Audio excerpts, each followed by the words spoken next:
योगी जी कहते थे विधानसभा में खड़े होकर उत्तर प्रदेश उत्तम प्रदेश बन गया है, जबरदस्त से पहले उत्तर मिल जाता है। ये तो उत्तर प्रदेश बना दिया है योगी जी ने। पेपर लीक हुआ है, बीजेपी की नाकामी है, योगी और मोदी जी की नाकामी है। ये गरीबों की जो लूट खसोट चल रही है, इसके जिम्मेदार कौन होगा और कब ये बीजेपी सरकार ये कहेगी कि हम जो गरीबों का साथ देंगे या विकास की बात करेंगे। ये हिंदू मुस्लिम की बात बांटने की बात करते हैं। जिस तरीके से मोदी सरकार के जुमले पे जुमले आ रहे थे, एक जुमला ये भी आ गया कि हमारी सरकार में सुशासन होता है। किसानों की मांग है एमएसपी पे गारंटी दें, क्यों नहीं दे रहे एमएसपी पे गारंटी?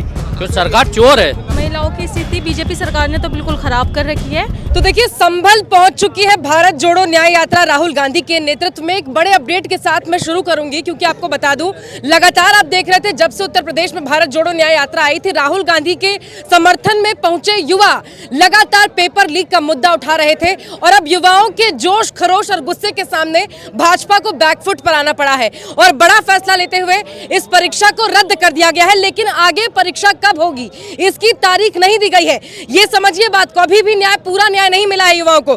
आगे परीक्षा कब होगी और फिर जब परीक्षा होगी तो पेपर लीक होगा नहीं होगा, इसका आश्वासन कौन देगा, अभी भी युवा पूछ रहे हैं। संभल में हूं और यहाँ भी युवा बहुत गुस्से में है इस परीक्षा को लेकर, पेपर लीक को लेकर। उनसे बात करते हैं। पेपर लीक हुआ है, बीजेपी की नाकामी है। ये भारत जो है योगी और मोदी जी की नाकामी है। ये जो है बार बार पेपर लीक होता है, ये कौन लेगा इसकी जिम्मेदारी? और बार बार लोग पेपर देते हैं। 400 रुपये की फीस गरीब लोग के लिए कितनी बड़ी बात है। बार बार जो 50 लाख लोगों ने आवेदन दिया था, उसकी अगर जोड़ोगे 400 तो इसको तो 200 करोड़ रुपए किसके जेब में गए? कौन इसका जवाब दे सकता है? कोई भारत सरकार या बीजेपी जवाब दे सकती है इस बात के लिए कि ये 200 करोड़ रुपए किसके पेट में गए हो, किसके काम में आएंगे हो? ये गरीबों की जो लूट खसोट चल रही है, इसके जिम्मेदार कौन होगा और कब ये बीजेपी सरकार ये कहेगी कि हम जो गरीबों का साथ देंगे या विकास की बात करेंगे? ये हिंदू मुस्लिम की बात करते हैं, बांटने की बात करते हैं, और कोई मुद्दा इनके पास है नहीं। राहुल जी के सामने अगर मोदी जी आए, कम से कम मुकाबला तो करें। वो तो एक मीडिया के सामने नहीं आने चाहते। कोई अभी तक मीडिया से बात नहीं करी। और जो है मोदी जी चाहते हैं कि हम सबका साथ सबका विकास की बात करते हैं। क्या कर रखा है देश के लिए? लोगों को बांट दिया है, लोगों को विकास की और कहीं नहीं है। हिंदू मुस्लिम कर रहे हैं, मंदिर की बात करते हैं और कोई बात नहीं करते। गरीबों के साथ नहीं, मजदूरों के साथ नहीं, और किसानों के साथ नहीं, जवानों के साथ नहीं। किसके साथ है ये सरकार ये बताए? ये योगी जी हैं, मोदी जी हैं, ये कोई तो बताए कि किसी के साथ हैं? सिर्फ ये अडानी और अंबानी के साथ हैं, ये मालदारों के साथ हैं। गरीब के साथ कोई नहीं है। गरीब के साथ हमारे राहुल जी हैं।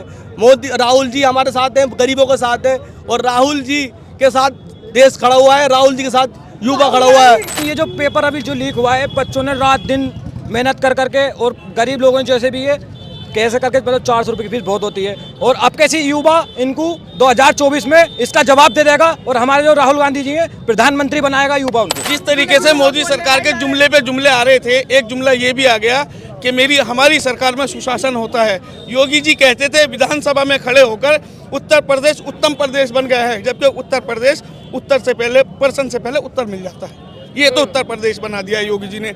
लॉ एंड ऑर्डर की बात करते हैं, जिन थानों में महिलाओं के कांस्टेबलों के बलात्कार होते हैं, वहाँ ये कहते हैं हमने लॉ एंड ऑर्डर कर लिया। लोगों में बेइंतहाशा इन्होंने जो एनकाउंटर किए हैं, सेंटर में हम लोग आएंगे, योगी जी जवाब देना पड़ेगा। आपने लोगों को किस तरीके से परेशान किया। मोदी सरकार क्या कहती थी? अच्छे दिन आएंगे, और इससे अच्छे दिन आ गए क्या? पेपर भी लीक हो रहे हैं। एक गरीब का बच्चा, किसान मजदूर का बच्चा 400 रुपये जुटाता है, वो भी चुरा लिए। दूसरा, मोदी जी कहते थे हवाई चप्पल वाला भी हवाई जहाज में पहनेगा। आप तो हवाई चप्पल छीनने के काम कर रहे हो। अडानी और अंबानी को आपने एयरपोर्ट दे दिया, रेलवे दे दिया, भेज दे दिया, सेल दे दिया, और ये कहते हैं युवाओं मैं तुम्हारे साथ हूँ। अब की बार 400 बार, अब की बार मोदी जी तली पार। अब के बार युवाओं को दे दिया महंगाई का झुंझुना हाथ में, जनता को। लेकिन मोदी सरकार को अब जाना तय है, राहुल गांधी जी का आना तय है। एजुकेशन पर तो मेरा ख्याल है कि कोई भी काम अभी तक इन 5-7 सालों में सरकार ने कोई किया ही नहीं है। पेपर लीक तो एक अलग चीज़ हो गई। पढ़ाई के मामले में इस कदर पीछे रह चुकी है सरकार। पढ़ाई के अलावा और जो मुद्दे हैं, उन सारे मुद्दों पर बात की जाए तो बहुत लंबी हो जाएगी। लेकिन पढ़ाई, एजुकेशन में हमारे यूपी से लेकर के पूरे हिंदुस्तान की एजुकेशन काफ़ी पीछे जा चुकी है। जिस टाइम पे क्लास में क्वेश्चन पेपर बट रहा था, उससे पहले पेपर लीक हो गया। तो हमने 6 महीने मेहनत करी कांस्टेबल के लिए, छोटी वैकेंसी, लेकिन रोजगार कम होने की वजह से 60,244 वैकेंसियों के लिए 50 लाख फॉर्म भरे हमने, क्योंकि नौकरी की ज़्यादा ज़रूरत, बेरोजगार ज़्यादा है। हम क्वेश्चन क्लास में ले रहे हैं, उधर क्वेश्चन पेपर लीक हो गया। आंसर क्वेश्चन आने से पहले आंसर की लीक हो रही है उत्तर प्रदेश में। हमें अगर वैकेंसी ना मिलेगी, हमारे 400 रुपये लेकर फॉर्म भरवाए जा रहे हैं हमसे और फिर परीक्षा रद्द करी जा रही है। ये अन्याय हो रहा है हमारे साथ। अगली परीक्षा रद्द करी जा रही है, अगली परीक्षा मालूम नहीं हमें कब करेंगे। उत्तर प्रदेश में रोजगार और युवाओं के लिए बहुत अन्याय हो रहा है। हमें इसके लिए जवाब चाहिए और राहुल गांधी आ रहे हैं, इंशाल्लाह हम उनसे जवाब लेंगे और उनसे मांग अपनी रखेंगे। और अब 24 का इलेक्शन हो रहा है, 24 का इलेक्शन में राहुल गांधी को जिताएंगे और प्रधानमंत्री बनाएंगे, ये हमारी कामना है। किसानों की मांग है एमएसपी पे गारंटी दें। क्यों नहीं दे रहे एमएसपी पे गारंटी? क्यों सरकार चोर है? एमएसपी पे गारंटी देनी चाहिए इन्हें।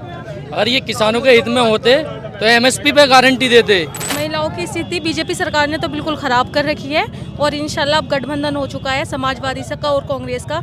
इंशाल्लाह संभल जीते जिताएं और महिलाओं की स्थिति और अच्छी हो जाएगी। क्या आपने महिलाओं को सुना? ये उत्तर प्रदेश नहीं, केवल एक प्रदेश की नहीं, पूरे देश के हालात ऐसे ही है। भाजपा की डबल इंजन की सरकार उत्तर प्रदेश से लेकर केंद्र तक इसी तरह हर तबके को, हर वर्ग को, हर जाति को इसी तरह से प्रताड़ित कर रही है। उनकी विभाजनकारी जो नीति है, राजनीति है, उसके कारण भी किस तरह से द्वेष पैदा हो रहा है। मुरादाबाद की जनता से आपने वो सुना था, तो अब यहाँ की जनता को उम्मीद है राहुल गांधी से कि जब वो आएंगे तो उनकी समस्याओं को सुनेंगे और उनका समाधान उनको भारत जोड़ो न्याय यात्रा से ही मिलेगा।